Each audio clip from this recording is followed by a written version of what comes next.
Hey everybody, welcome to Off the Rack. I'm Sal. I'm Tiffany. This is a comic book show where we take books from the past week, recap, review them, let you know what we thought about them, and then give you recommendations for books that are coming out this week that we think you should pick up. So I just got my notification. Did you? Make sure to like this video, subscribe to our channel, and click the bell to get notifications. I just got mine on my phone, and Nice. It's a little bit intrusive, but you know what?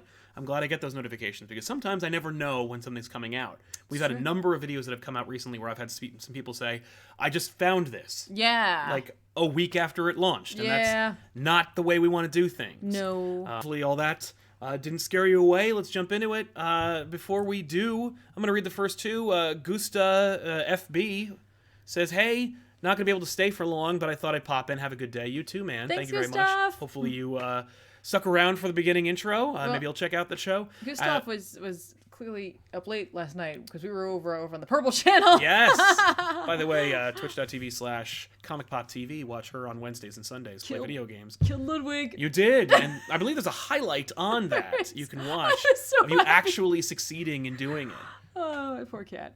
Adam Asamoah first. Yes, the boys. I know, right? The boys. I know. Like I'm gonna give this show a real fair shake. Yeah. And Jordan helping us out. Thank you, Jordan. Thank you. So let's jump into them. The first book, I guess, what I want to talk about today is a book that I heard them announcing a while back, and I'm like, why would they do this? Mm-hmm. And then they did it, and I read it because I'm like, how audacious! They're like, hey, you know what you haven't asked for ever? An Invisible Woman series. So Mark Waid did this mini-series, I believe it's 5 issues, I don't remember, with Mata De Julius?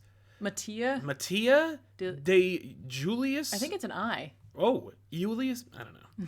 I'm sorry. Anyway, this is a book where they basically are like, hey, you know how, like, the Invisible Woman can turn invisible? Yeah. What if they, like, did this way before she, like, right before she got married to Reed Richards, she was a secret agent for S.H.I.E.L.D., using her invisibility powers to help, like, pull off some espionage, before the Iron Curtain fell or whatever. That sounds kind of cool. Yeah, it does, doesn't it?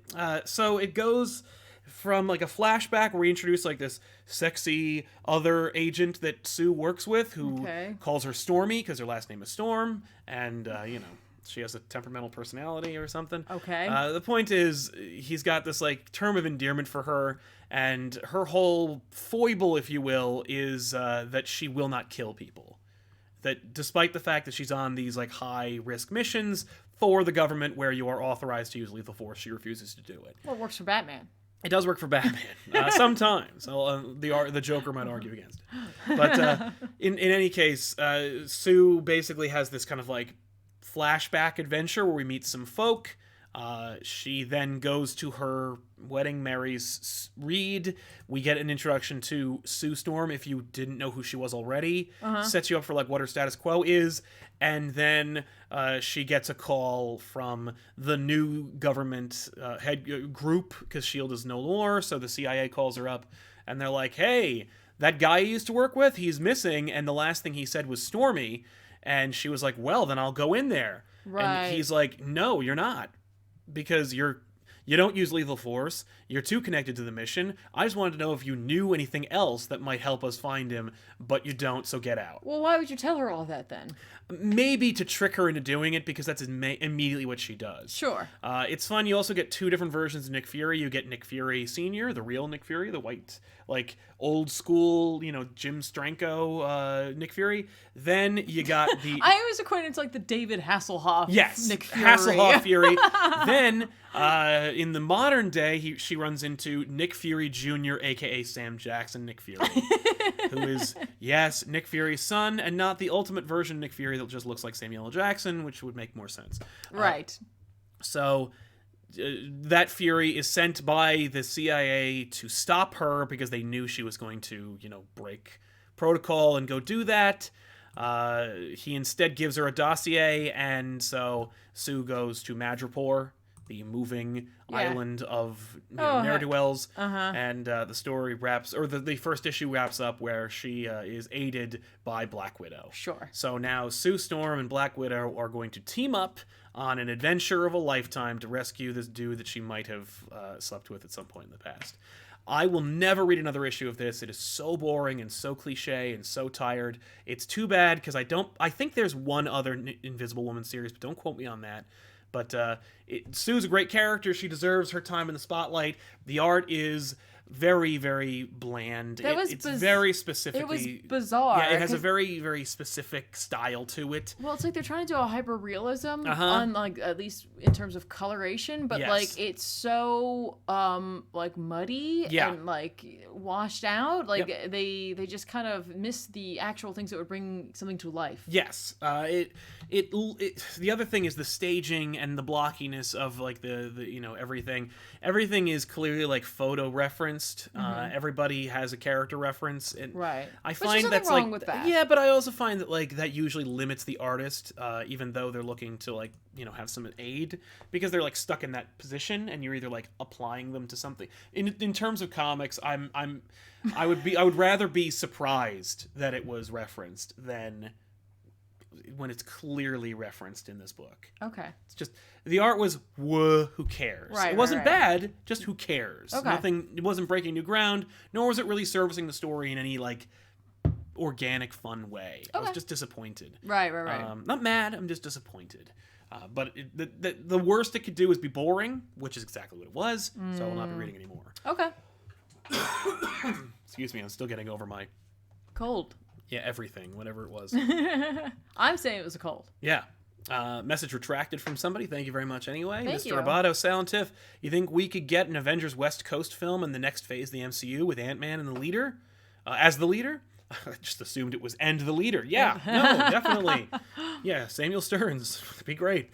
Also, the boys brought back the Spice Girls. Yes, there's a big reference to Spice Girls in the trailer. I'm sure they appreciate it. Oh, no doubt. Well, as I understand it, they're coming back in some way. Like they're doing something. All of them? Yeah. Even Victoria or whatever her name is? What, Posh? No, yeah. Probably. She doesn't need it. No. But yeah, I would love a West Coast Avengers movie. Hell, I'd take a movie. So I heard a rumor that they won't make Ant-Man 3 because Ant-Man 2 didn't make $1 billion. Oh, and that's come on! That's like the whole on. thing is that like if it doesn't make $1 billion, it's not worth being made. And it's like, screw you. You don't need $1 billion in order to do well or make money. Like an Ant-Man movie shouldn't cost $200 million. An Ant-Man movie should cost $80 to $120 million. Yeah. That's the maximum glass ceiling of how much an Ant-Man movie should cost. But if you want to justify it, call it Ant-Man the West Coast Avenger. And then you like grab a couple other characters. Yeah, that'll be fun. Because you know, it was Ant-Man and then Ant-Man and the Wasp. It was like, no, it's a double feature kind of movie. You know, like here we're featuring two different fun characters. I don't know. Well, just do some fun. Yeah, I mean, like honestly, it does kind of blow that they just brought in the Wasp. I know. And then they're like, oh, we're not going to make any more movies with her. Well, as long as she's in the Avengers, then I don't care. Okay. I mean, like, oh yeah, I guess that makes sense because they're talking about who are the Avengers, like who's left. I guess it's like Scarlet Witch, Wasp, Ant-Man, War Machine. Well, yeah, Cap. No. Yes. No. Falcon. Oh yes, that Cap. Yeah, yeah, the new Cap. He's called Cap. He's just Cap, I know. Man. Well, we haven't seen him in the suit yet. I'm just saying. I still Fair get enough. to say that. Yeah, no, you're right. You're right. Good call. Winter Soldier. Yeah. Very briefly, I want to touch on Detective Comics number 1007. Okay, I read this too. Yeah, this was fun. Yeah, this was kind of a palate cleanser because it was literally like 2 issues. Here's like a mini adventure. Yeah. With like crazy art. This art went from like Sam Keithian to like partway through had like a Simon Bisley feel to it. I was like, what is happening? Yeah, I know. But I really liked it. It was just it moved. It changed and shifted, as you said, and I think that was not even to its detriment, but it certainly didn't like get me more excited. I was kind of like, oh, it's different. Yeah. But that's Kyle Holtz's art, by the way. Yes. Or Hotz. Still written by Peter J. Tomasi. It's literally just a 2-parter. Yeah. Where Spectre is separated from Jim Corrigan, and he wants him back. So Batman and Spectre team up and go on a little adventure. It is the most superficial mystery I've ever seen. Yeah. There's like no mystery whatsoever. I really expected like some kind of like twist or turn. None. No. It was just an excuse to like to excitedly show you like the Spectre and Batman working together. Which, you know what? Can't argue with that. No, it is cool looking. It was fun and cool. And it worked. And it was also fun to see like Batman and Spectre kind of like highlighting each other's like when we did our Scott Snyder interview, I remember Scott Snyder saying things like, I could write a Batman story that everyone wants to see. Yeah. That like is your standard Batman adventure. Yeah. But that doesn't excite me, or like, anything that I put out there, I want it to be something new or something challenging. Right. But like, I could write that kind of Batman story. Yeah. This is that kind of Batman story. It is. I mean, like, there could have been an opportunity for like Bruce to understand something or to learn about himself or like learn about the other side of what he doesn't do, right? Because the Spectre inhabits Bruce Wayne and then forces Wayne to live through Corrigan's life a little bit to see things from his perspective. Which, by the way, what I think is cool about that is when he becomes the Spectre, it's like the Spectre with like the bat symbol on him. Because you see Bruce Wayne as Corrigan, but then when he becomes the Spectre, he gets like a bat logo on his chest. It's fun. It's really fun. It's almost like this is like testing the waters. Like, do you guys want a Spectre series? Right. Like, did you backdoor piloting? And I think that's fine. They want to do that, especially if Kyle Holtz wants to keep drawing the Spectre. Right? Like, that's really what this feels like. As though, like, Tomasi was like, hey, I'm going to do like a quick, like, 2... issue story while we're getting the next story ready, and we'll see. Maybe people want a Spectre story because, like, I'd be down for that. Maybe, I don't know. You want to bring back J.M. DeMatteis and actually do like a proper Spectre book, maybe with Tom Mandrake on art or Kyle Holtz. Yeah, I think he would do a great job on it. Especially if you were like gonna go the '90s route and just go, screw it, it's Spectre and and other character and Spectre and another character. Yeah. Just keep throwing in guest stars. Yeah, I don't know. I had a good time reading it. It was fun, but it was a quick read. It doesn't change anything. Not like at all. At the end of the day, everything is put back exactly as it was prior to. Yeah. No one's changed. No one's like different. No one's grown. No one has grown. Not that you always have to, but it was just I was like, oh, okay. Yeah. That being said, by the way, like if they want to keep doing Batman books, like that's fine too, because I loved Kyle Holtz's like portrayal of kind of like a more refined version of the Batman from Kelly Jones's sketchbook. The long ears. The long ears, the blue in the suit, and like the more like exaggerated gothic features. Yes. I loved it. I was just like, yay, more of this. Yeah. It was just cool and fun and not like hacky. Yeah. It's true. I don't know. I mean, like, did you have a different opinion, or is of the art? Yeah. I mean, the art was fine. Like, I think I was more prepared for it this time around. Yes. So, like, I was like, all right, cool. And I was not prepared for the first issue. No. 1006, I was like, whoa! Yeah. But for me, I was like, yay! For me, I was like, oh, okay. But this one, especially when it became that kind of, like, Bisley style of coloring with, like, using those super darks, you know what I mean? Like, I was like, okay, neat, sure, whatever. Right. This is interesting. Like, I'd love to know where this, like, if this is the kind of work that Holtz, whatever. Yeah, I would like to actually see more of it, because I don't know if it, like, what's his standard style? Like, what's his indie book work like? Right. I don't know. But what do you got? What's some books that you read that I did not read? Okay, cool. Let's do that. I read The Savage Sword of Conan. Number 7. Of course. Yes, of course. Jerry Dugan is off the book. It's Jim Zub.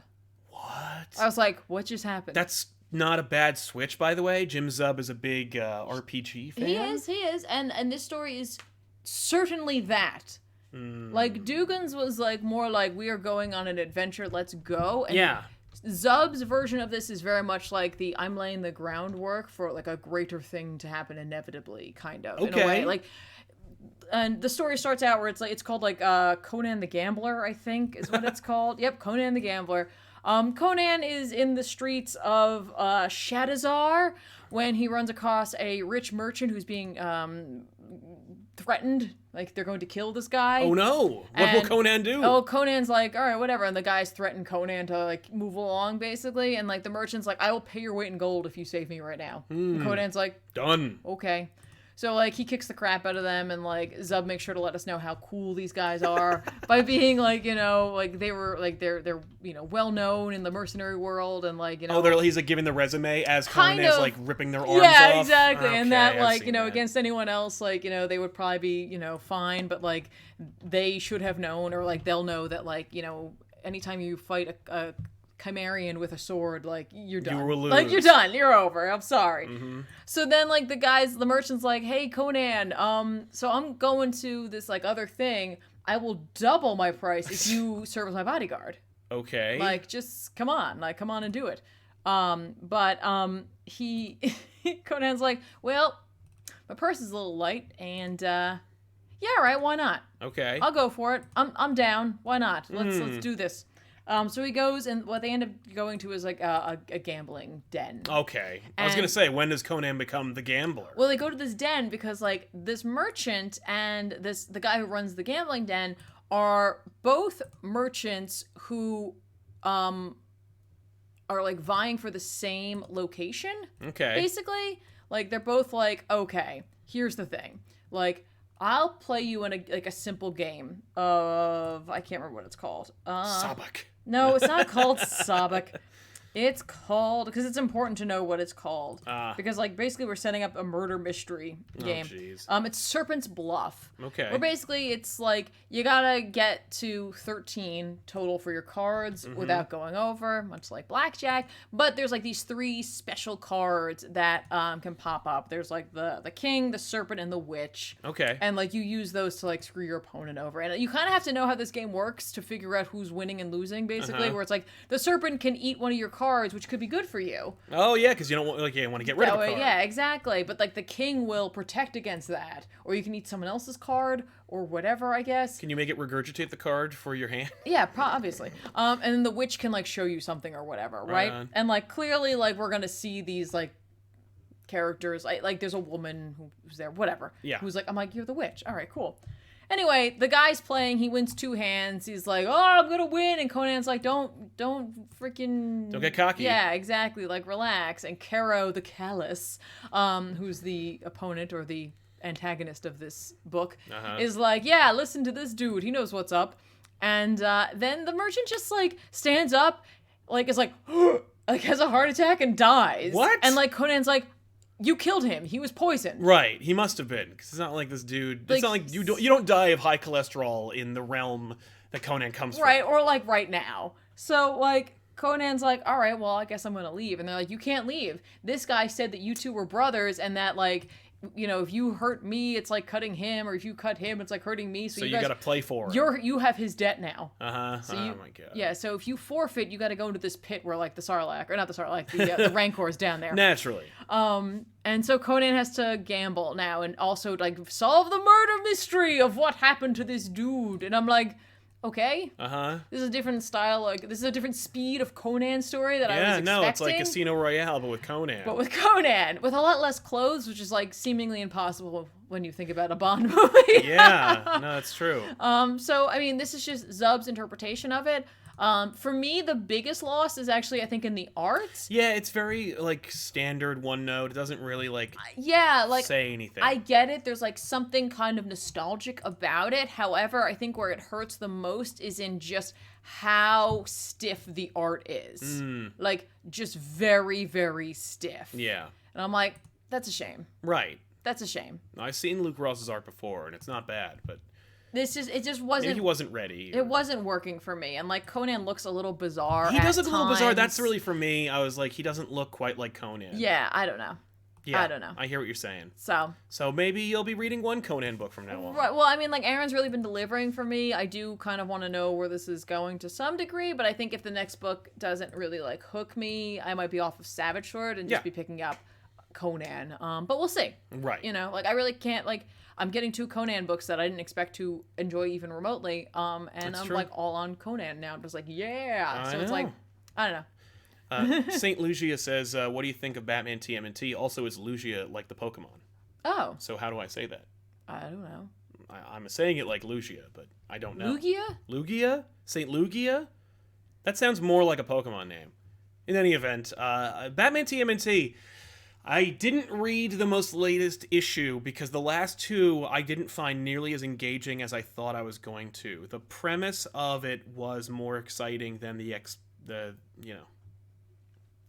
its actual example. Okay. I was disappointed, but I'm going to finish it And maybe when it's all together, I'll have a better read. I could already find myself kind of like drifting when I was reading the last issue, and so I thought like, I'll wait until it's all together. I'll just buy it all and then I'll read it all later.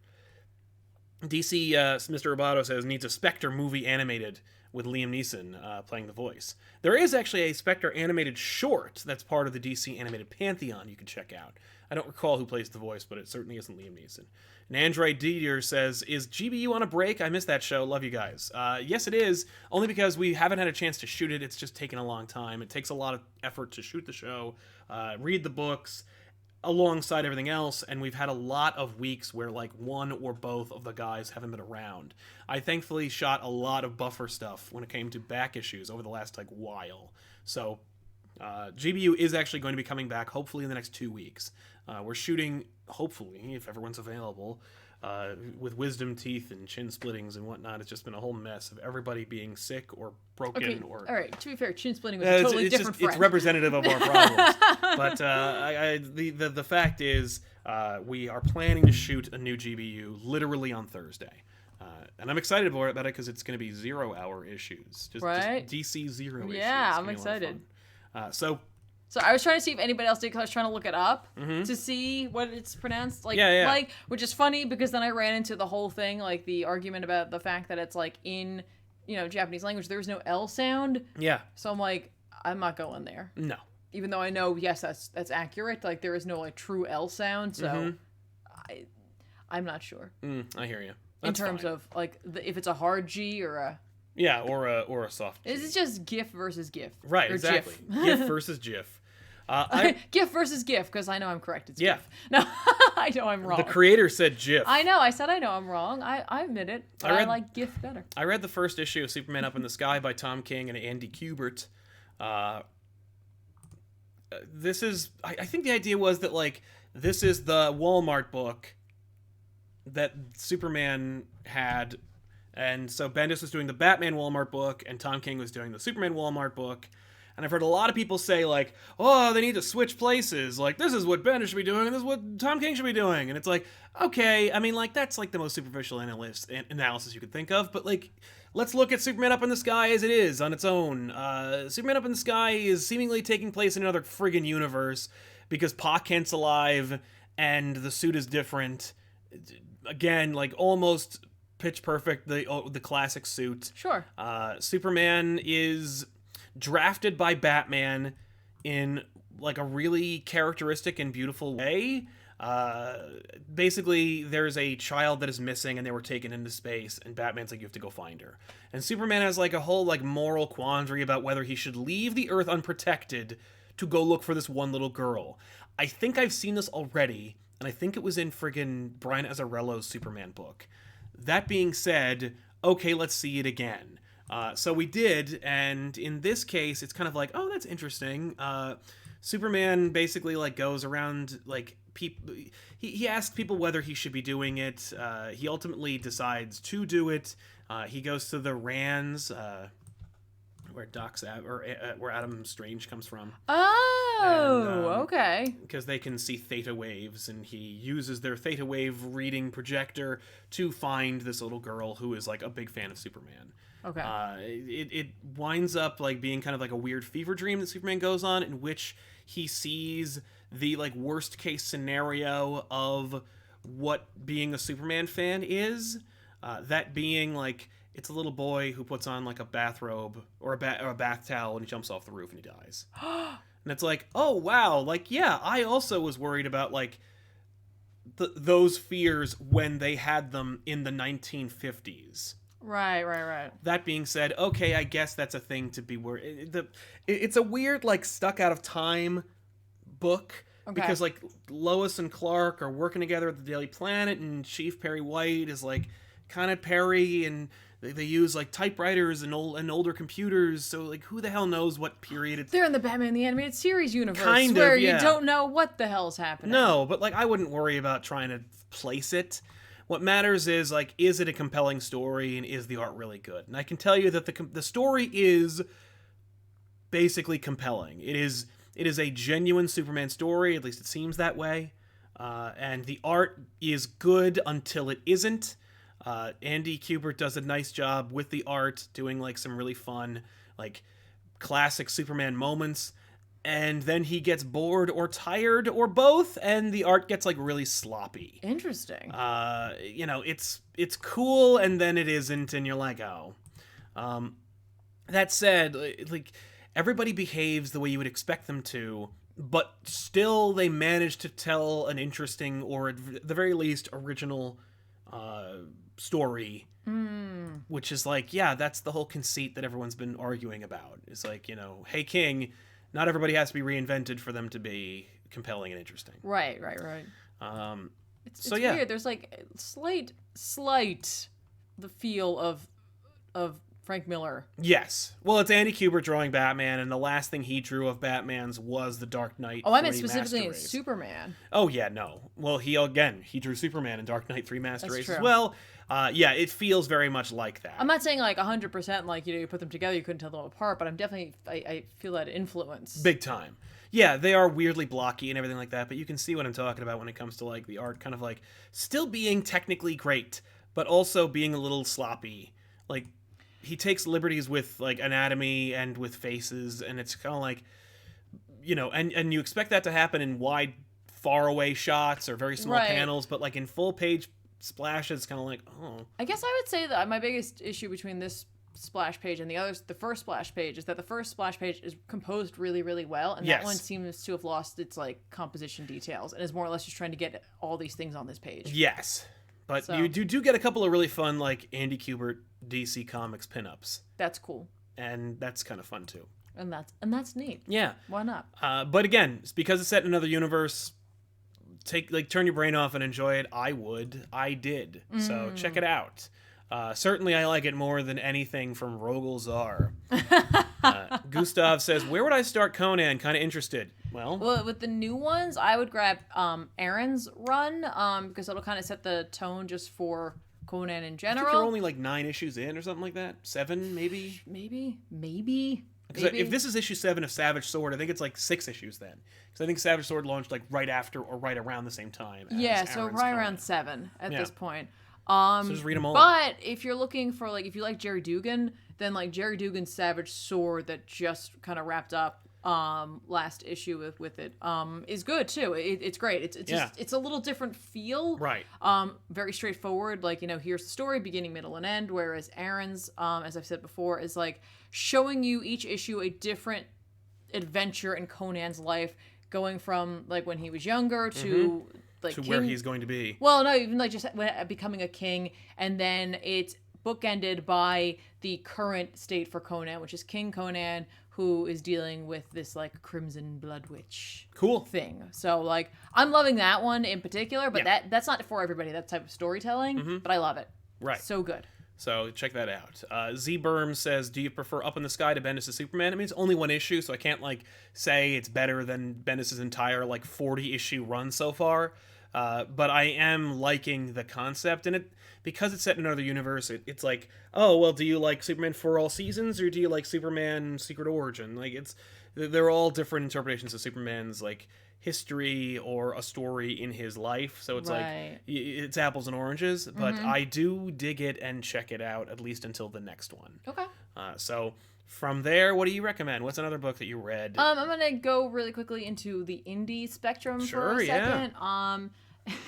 Image put out a couple of number ones. I picked up both, or 2 of them this week. You're pretty good at guessing which one is going to be a big thing. Are either of these going to be any breakouts? I don't know if they're going to be breakouts, but I still read one of them over the other one first, simply because of the fact that it's written by Cullen Bunn.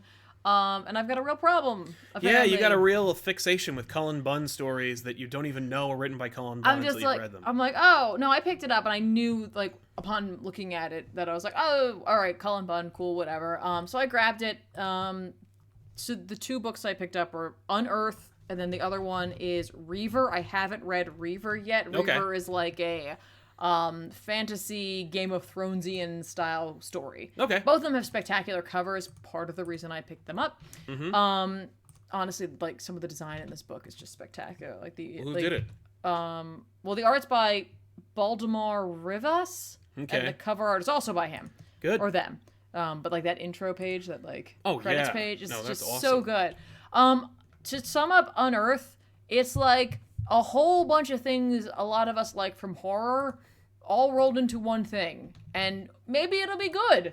I don't know, because I've only read issue 1, but like it takes place in Mexico. There's like military presence there. Doctors, scientists have shown up. Something is going on. People are sick, but then other people are more sick, and they're becoming these like grotesque, bloated figures. Oh no! Which is very Junji Ito. Yes. It's very Gyo of them in a way, which I was like, that's cool. Yeah. And like, they found out that like a cave opened up suddenly someplace, and I'm like, also very Junji Ito. Right. But then they go down, which is The Descent. Right. And so they go underground, and then there's like this big crazy bug-looking thing, which I'm like, Starship Trooper? Maybe, or obviously any other number of horror things where it involves a creepy bug thing underground. And like a kid shows up, and I'm like, it has a lot of like, again, like random like little like reference-y kind of things, because you have like this doctor woman and like her team with these military folk, which like gives me these like aliens kind of feeling to it to some degree. But like the doctor has like these weird memories and like dreams of like this like other girl who's like covered in blood or whatever. So like, again, this reminds me of a lot of little things that I've seen, read, experienced before, but rolled into a package that I think is a little different. The art is like kind of cool and kind of like, I don't know. I'm not saying it's great. No. But it really fits. It looks consistent. Story. It's very consistent. But like what I dig about it is there's like this fluidity to it, right? That is like can be beautiful, and I've seen it done in a beautiful way. But the way they're doing the fluidness of the art overall with like these sort of like detailed, not realistic because they're obviously illustrated, but like a more realistic style to the face gives it this like really the sense of unease, which I'm like, that's kind of cool. So I'm definitely going to be continuing this story, just if nothing else, because I really want to know what's going on here. Like, is it you know, is it a supernatural, paranormal thing? Is it like a science fiction kind of thing going on here? I think it's leaning more towards the science fiction because I think that's the category it was under. But still, like, I'm excited for it. Cool. I'm very interested in what's going on and what's going to happen, because now they're trapped underground. There was a cave-in. And so they only have 12 hours of air left. Okay. And they know there's another way out. So I was just like, ooh, are we going Event Horizon on us on top of all of this, possibly? Right. So we'll see. I'm excited. Cool. Okay. We both read... Oh, so recommend it. Check it out. Yeah. Pick it up. Sure. Both of us... Oh, good. I was going to say, based off of one issue, I enjoyed that one issue. So yeah. We read Deceased #3. We're halfway through this series. Of 6, yeah. I really didn't really care for the first issue until we read the second issue, and I'm like, oh, this is neat and well executed. You got me again, Tom Taylor, you bastard. We get rid of Batman right off the bat. And this is basically just like it's almost like just a quick kind of like Pulp Fiction-y, like here's a bunch of characters and what they're up to during the apocalypse. Yeah, and probably they're all going to come together at some point. Naturally. But Harley Quinn has to fight the Birds of Prey and get closure on the Joker. Yeah. Superman has to go basically like check out the Daily Planet. I think everyone's on the roof of the Daily Planet. Well, he leaves Lois, John, Damian, Dinah, and Ollie up there, and then he goes into the building because he's like, I have to go to Smallville. Yeah. He's like, but first I got to make sure that like this area is cleared out, so he's able to tell who's infected and who isn't. Takes all the infected folk and just pushes them outside, basically, and then crashes the planet into the front of the building so they can't get in. Right. He's like, the building's secured now. Yeah, exactly. Then he goes to Smallville, where it's like heart-wrenching. This book really read kind of fast. Like, not a lot takes place. You get 2 major things that happen. Well, I mean, I think it reads fast, but like I think that's good because that's the style of movie it would be. And I'm glad we're not wasting a lot of time. But like, Mera is, just kind of like running things in Atlantis until Arthur shows up. Of course, fully infected. And with his infected sharks. With his infected sharks, which is, of course, like totally awesome. Or they're not infected and they're just being sharks. I think they're just being sharks and they're feeding on the blood. He's just into it. He's just like, sharks, come on. They're like, I'm down. Right. I'm a shark, man. Exactly. But yeah, basically everybody except for Mara get infected, and Mara makes her way out. She has a really great line that I really enjoy, where she says, "You will not take me." Yeah. And pushes them away. It was like, it's cold, but it also really works, and I really like it. Yeah. And it gives you an indication as to like what kind of role Mara's gonna play. Mm-hmm. Plus, the art depicts like a kind of really anguished look on Mara's face, so you know she's tortured by her decision. Well, I think it's that, and I think it's also something to be said about her survivor's nature, and that like there's like this moment of like fight or flight, and she does a little bit of both. Yeah. So Superman, on his way to Smallville, winds up getting detained a number of times, just people need help, and Superman can't say no. Yeah. We get a really cool sequence that's like very body horror kind of shit, where it's like Clayface is infected and he's taken down helicopters and stuff. Yeah, like, he's just a big mouth with tendrils. It's just, people need him everywhere. Yeah. And so Superman, saves the day, tells everybody to get to the Daily Planet. He goes home, and his mother Martha has secured Jonathan in the barn. Superman goes to deal with him, and he doesn't. Like, he just seals him in the barn. Well, I think he's hopeful that there's a way to reverse it. Right, because that's the thing. He faces against John, and he just holds him, which is just so like heartbreaking. Yeah, it's so sad. And then just kind of like seals him away. Yeah. And he's like, "Damn it, yeah, like, I was too late." And you're just like, ugh. And then he leaves with his mom. Yeah, it's really sad. Yeah. It's like this chapter, this issue is bookended by sad, because you have this, and then right at the beginning, it's just Alfred standing over the bodies of all of Robin, his boys. Yeah, and Nightwing and Batman, and they're just laying there, and like he's just like, yeah, he just says, "My boys." Yeah. Ugh. Yeah, it is so like, it's a gut punch, because it's like you don't normally see that moment in comics. Nope. So like I there was something like refreshing and like terrible about it. Yeah, no, but like handled with grace and dignity, so it works, and it's not like obnoxious or pandering. It was just kind of like cool. Yeah. If you haven't already checked it out, I recommend Deceased to you. I do too, which I didn't expect to say. I mean, I think I enjoyed the first issue more than you did. Yes, definitely. But yeah, no, this is picking up. Yeah. Kevin Kruger in the Super Chat says, Comic Pop Draws is great. Want to see more for the next bad issues? Can you do Batman and the JSA Liberty File? And can you do GBU for the Swamp Thing, Doom Patrol, Titans TV shows? Sandman on Netflix, yay. There's lots to unpack here. Lots to unpack here. First up, thank you very much. Comic Pop Draws, a new show Tiffany created, which is on this channel. There's 2 episodes so far. Yeah. That's why there's no playlist, but you can find them on the uploads section in our main page, youtube.com/comicpop. It's a great show. Not a lot of people are watching it, but I still really enjoy it, and we're going to keep making the show. Yeah, I love it. Bad issues. There is another one we're shooting on Thursday. It is not that one, but I think we do have it, so I will probably get to it eventually.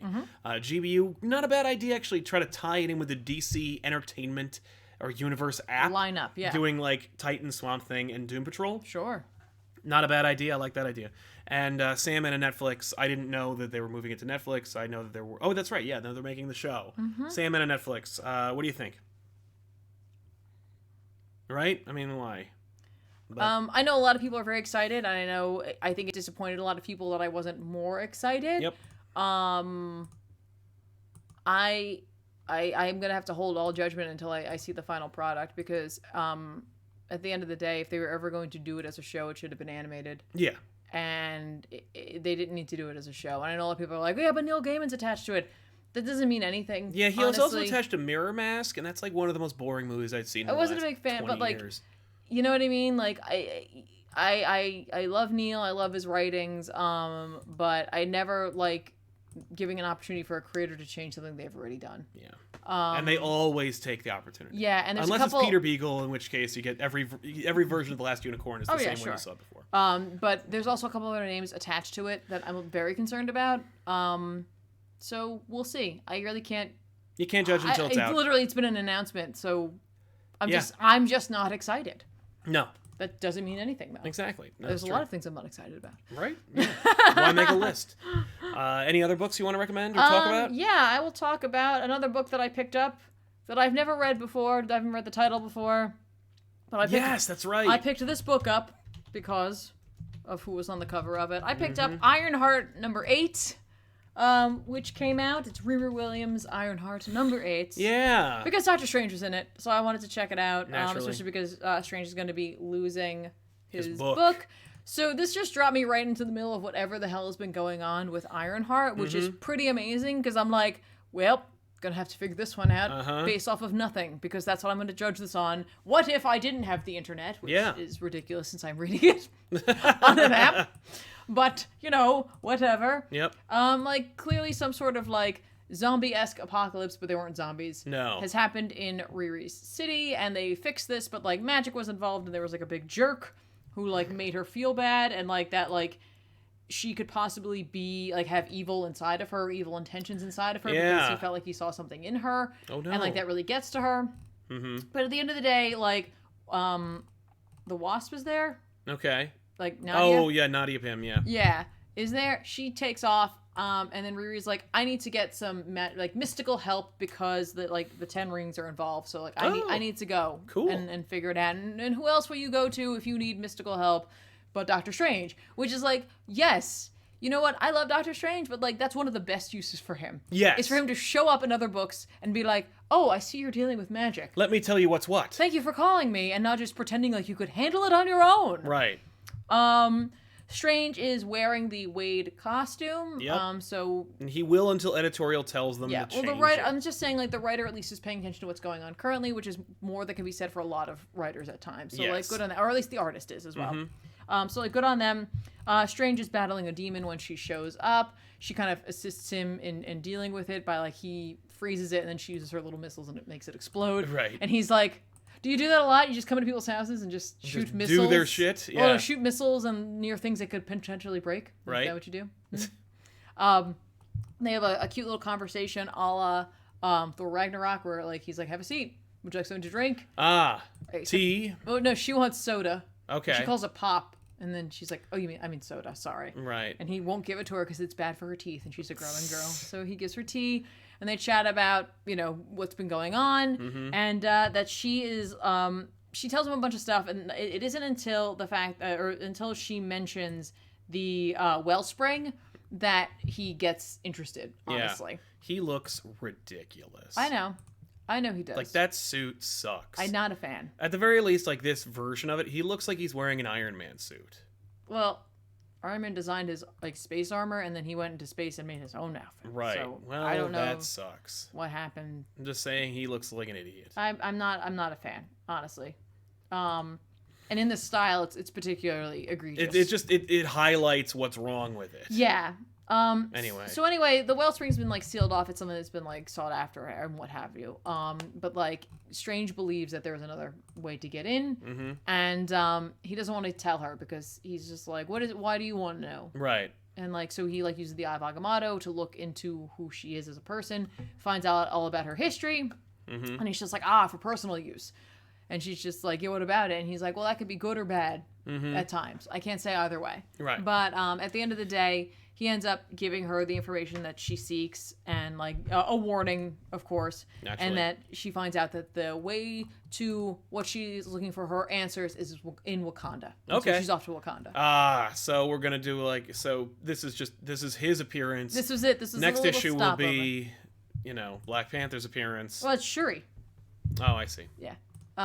So there you go. It was a nice little fun little stopover. I think we'll be seeing a lot of this type of Strange appearance until they decide to give him back a book after, Wade wraps up his run. Naturally. And then, we'll see what happens, but like... How was reading Ironheart?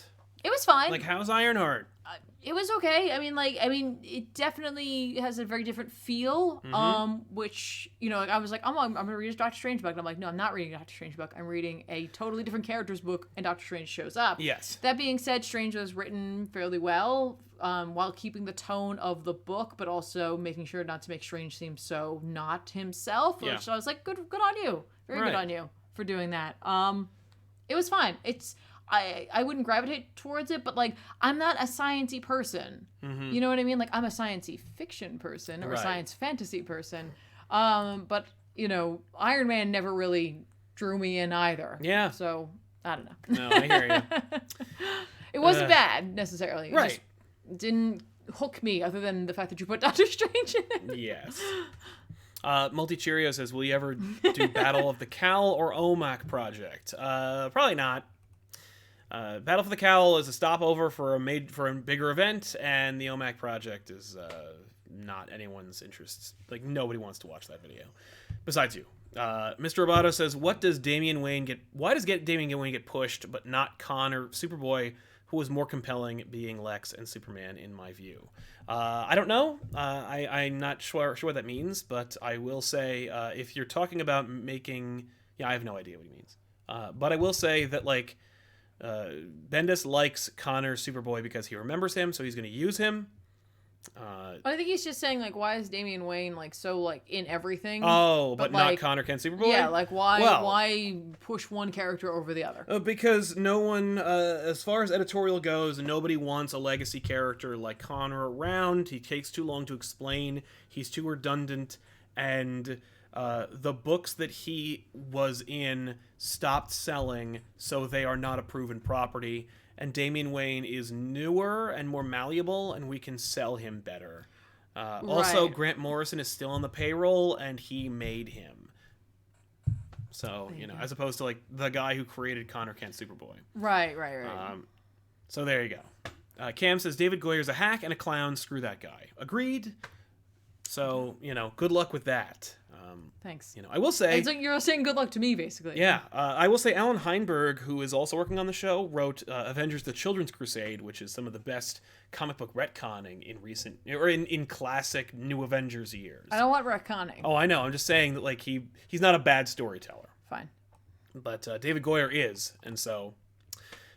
you can't stop him because, like, he's convinced of his own superiority. What they really should do is have gotten... I mean, like, we'll see, because I don't know. Literally, there was an announcement. So it's like... What are we going to do with that? But, like, they should get, like, for different, like, volumes or, like, certain chapters, they should get different directors. Yeah. To come in so it has a different feel and, like, has that shifting nature, like the book. Yeah. Exactly. From there, I want to talk about Batman Universe because it's the other Walmart book that they're repackaging as an actual comic book series. Let's do it. Bendis' Batman. This is the book that everybody was like, I remember hearing two different camps when they announced that Bendis was coming to DC. They were like, oh my God, keep him away from Batman, which you're choking on those words now, aren't you? And the other people were like, oh my God, he'd do a good Batman. So now you get to actually read it. Unless you picked up this book like a year ago from Walmart, which I tried to, and every time I picked up a new book, I could barely find any of these books, like any of these stories. Yeah. So, like, nice job, DC. Thanks a lot for wasting my money. Well, yeah. I mean, it could be that, or it could just be how their whole, system over it. It was very bad. Anyway, it's written by Brian Michael Bendis with art by Nick Darrington. This issue opens up with this beautiful sequence where you're seeing it from Batman's POV, which you mentioned. You were like, yeah, because that's what Nick Darrington does. That's what he does. Like, he's just like, hey, I know you wrote that we wanted to do this, but, like, I'm going to try this. Yeah, I want to try this. You cool with that? Right. And invariably you should be because it's awesome. I loved this issue. I had such a great time reading it. Yeah. And... if it weren't for Nick Darrington is probably 55 to 60% of this issue in terms of why I liked it so much. Really? The story's cool and fun, and the characters are consistent, and I really like the back and forth between Batman and Alfred is funny without being obvious or, like, cliche or forced. And Batman's, like, familiarity with Alfred is genuine as opposed to, like, again, forced or abrasive. Yes. You can sense the, like, years of camaraderie and being in the same room with one another without saying that.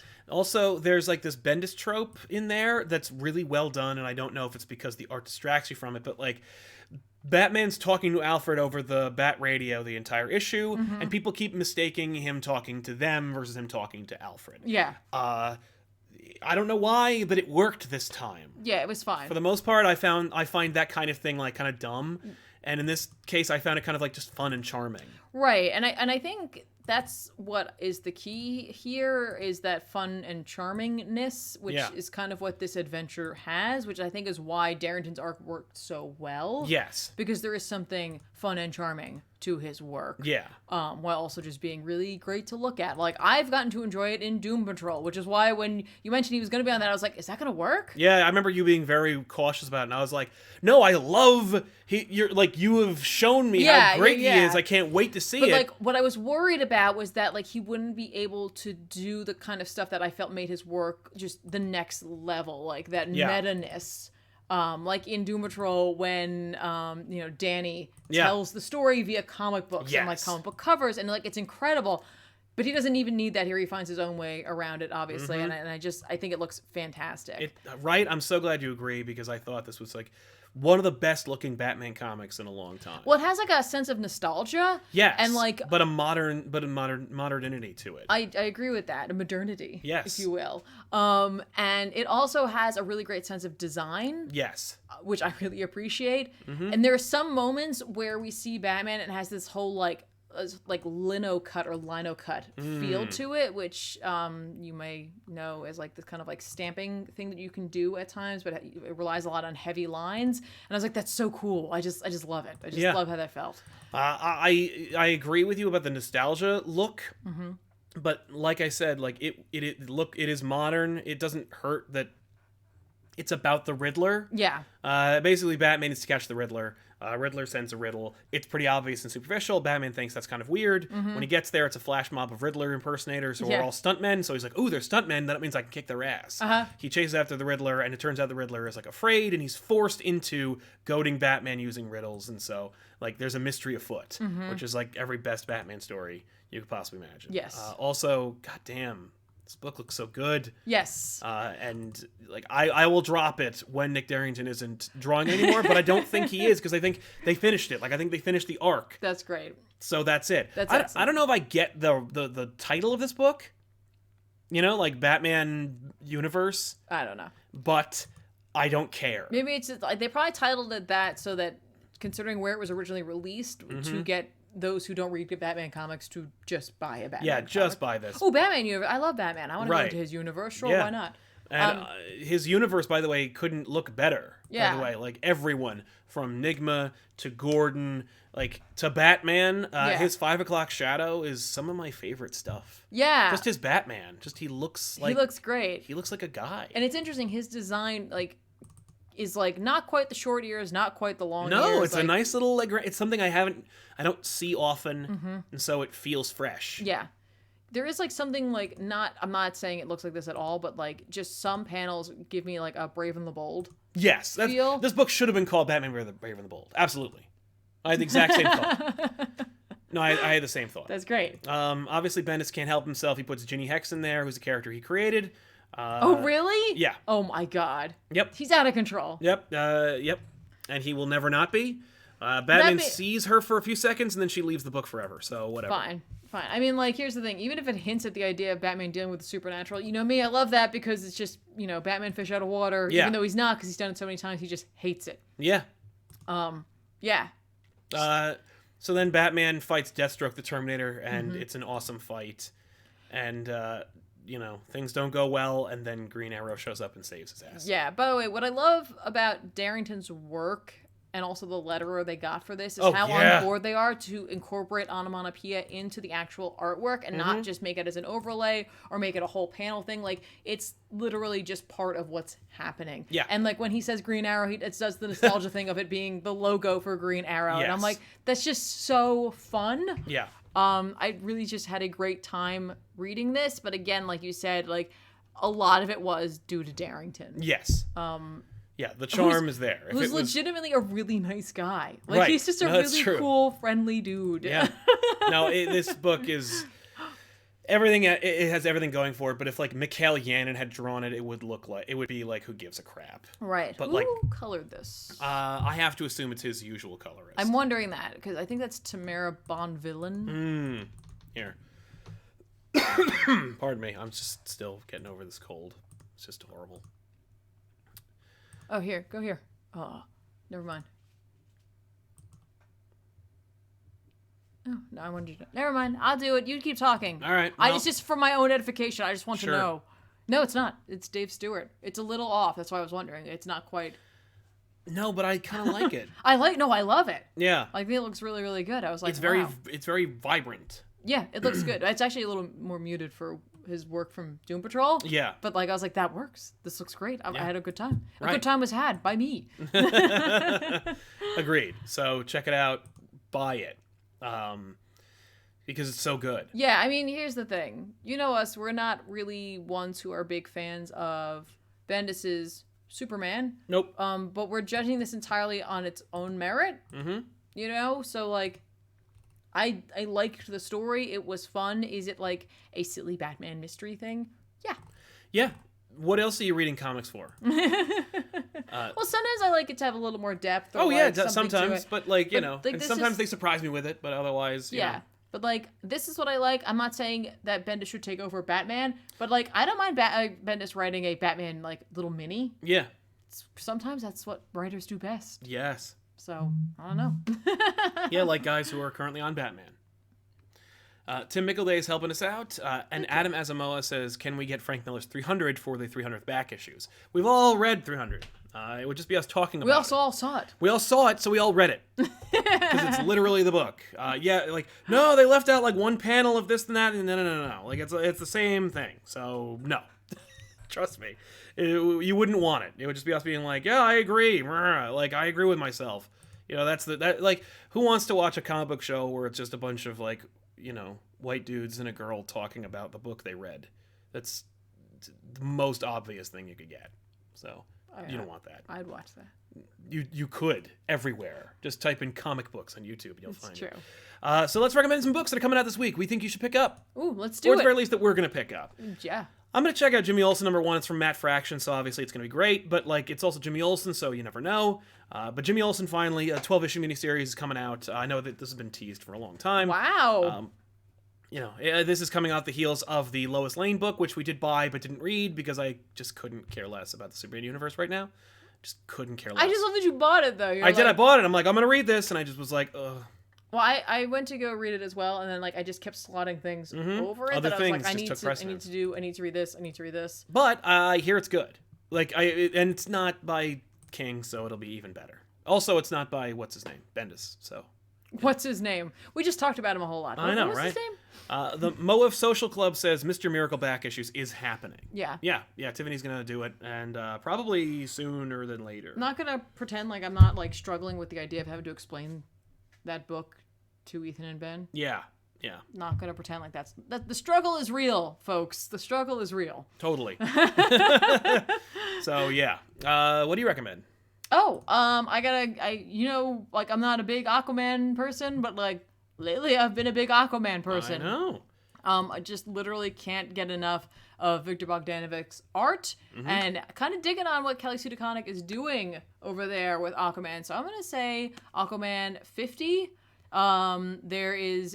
It's the year of the villain. So whatever, there's some sort of variant that you can get. It'll be a cardstock variant. Ooh. It's kind of cool looking. That is cool. Honestly. It's Black Manta. He looks cool. He's a really cool... He's a great drawing. It's a great drawing. He's just a cool looking drawing. But I'm really more excited about the content of the book than the outside of the book. So I'm going to check it out. I mean, Aquaman just got his memories back.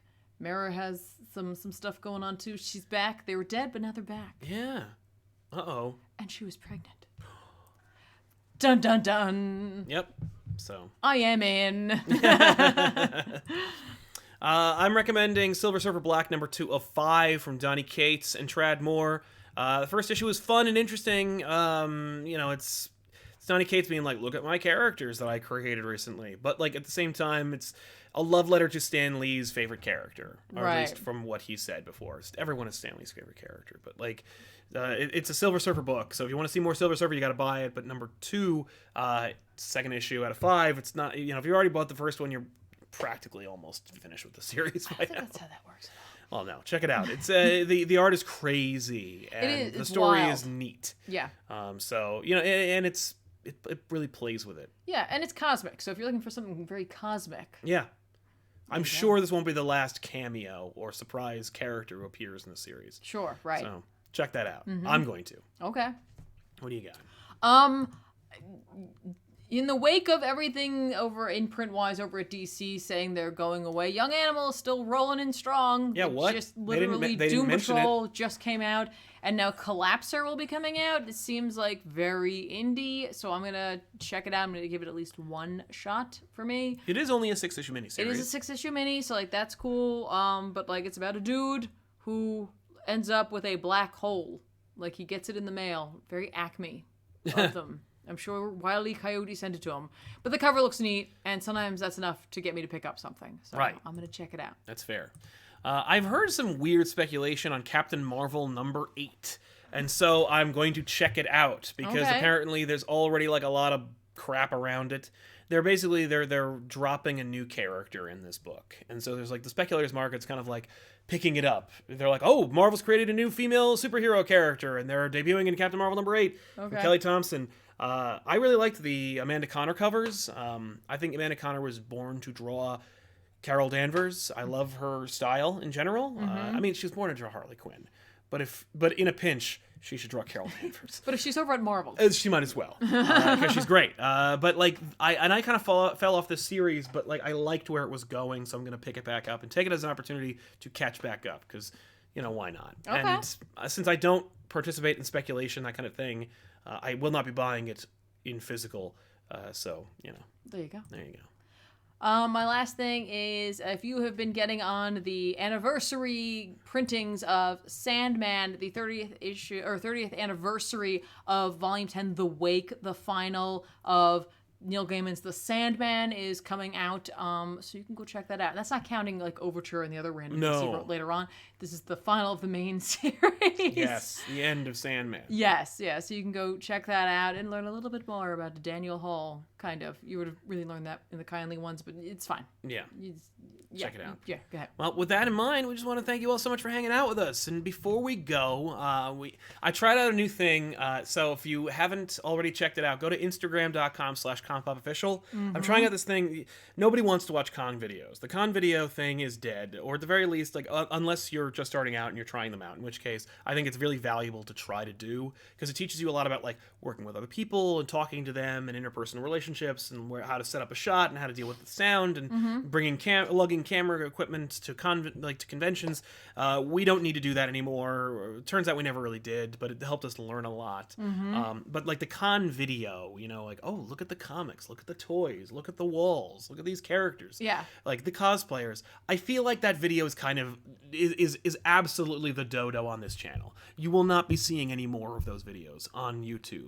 But I feel like there might be an audience for that kind of thing, and you can make like a 1.5, 2 minute long video where it's just like, hey, look at me at the con, look at us at the show, look at this kind of fun thing, fly on the wall stuff. I like that when I need to like peek into what a con's going to be all about. Yeah. And so we're trying that out over on the Instagram account through IGTV, Instagram TV. See, they still use the TV. That's why I used it, because it's evergreen. Sure. That's why ComicPOP TV on Twitch.tv. But all right. But but over there I launched the first of hopefully more. We'll see what happens, how it's viewed.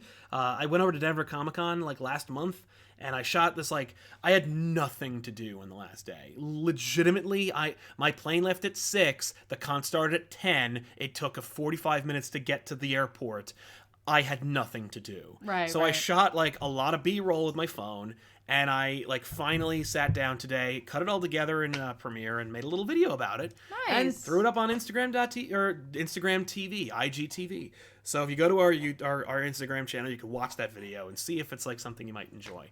If you do, I have like a 2 or 3 year old Baltimore Comic-Con video that I can cut together, which will be perfect for that kind of format. Nice. So anyway, I just thought it would be kind of fun. Also, if you like this channel and you want to help us out, watch the ComicPOP Draws episode. It's a lot of fun. Expand your horizons. See what's going on. It's only like 10 minutes. Yeah, I keep it really short. It's so fun. Similarly, you should also check out our Patreon, patreon.com/ComicPOP, see what the rewards are. Something you might be interested in. You don't have to do it. I'm never going to make it like a paywall kind of thing.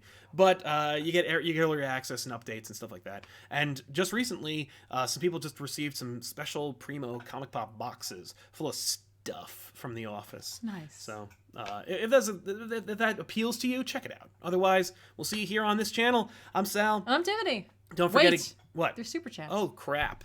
Algie Try says, "Take my money for being cool." Thank you for being cool yourself, Algie. Nice. Meow Nyan says, card captors Sakura for back issues. Lol, please and thank you. No, but thank you very much for the suggestion. Multi-Cheerio, do you have any Nightwing books to recommend? If you're ever interested in Nightwing, I highly recommend the Elseworlds book, New World Order, I think it's called, but especially and more importantly, the first arc, like that Chuck Dixon run. Check that out if you want to like Nightwing. Sexy Skeletor says Grant doesn't care if they use Damian. He specifically killed him off so other writers wouldn't have to deal with him. Tomasi's who brought him back.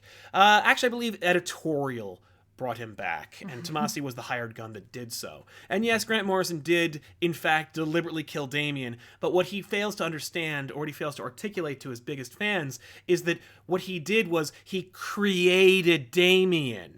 Okay? And when you create a character at DC or Marvel, and they're the direct offspring of one of your premier characters, that character's never going to stay dead and never going to stay out of the limelight. So as much as Grant Morrison thought that by creating him and then a couple years later killing him was going to make him go away, that first of all, he would have to be delusional to think that was going to happen. Second of all, he'd have to be lying to say that was the intent from the beginning. So trust me when I tell you that no, he was never intending for Damian to be gone forever. Yes, Tomasi was the first one to bring him back. No, that was not going to be the last time you ever saw Damian. Also, Eddie Eckerberg says, I also support a card captor Sakura back issues. Well, thank you very much. You know what? All right. If this episode gets no, I'm not even going to, no, I don't know enough about it. We'd have to get somebody to come in who actually knows anything. You know anything about card captor Sakura? Why would I know anything about that? I know nothing about that. Cultural phenomenon. I'm sorry, but I don't. It's not for me. About the cloud cards. I don't even know what that means, but you know, saying. If like Ethan or Tiffany are closet card captor fans, then you will see that episode. By the way, Lemon P says Blue Marvel back issues. That'd be really cool maybe if they make like a Blue Marvel show or movie, then yes. If not, when we hit like 500,000 subscribers, then you will see it. But like, we're trying to stay alive. So, we need to make Batman videos. I'm sorry. It's just the nature of the beast. But I love Blue Marvel. I think he's a great character, and I would, I want to do books like Captain America Black and White, or Red, White, and Black. Like, I want to do those kinds of books. Blue Marvel's a cool one. I would love to do Al Ewing's Ultimates, but it's just like, it's harder to do. So, But anyway, we want to thank you so much for hanging out with us, and we'll see you guys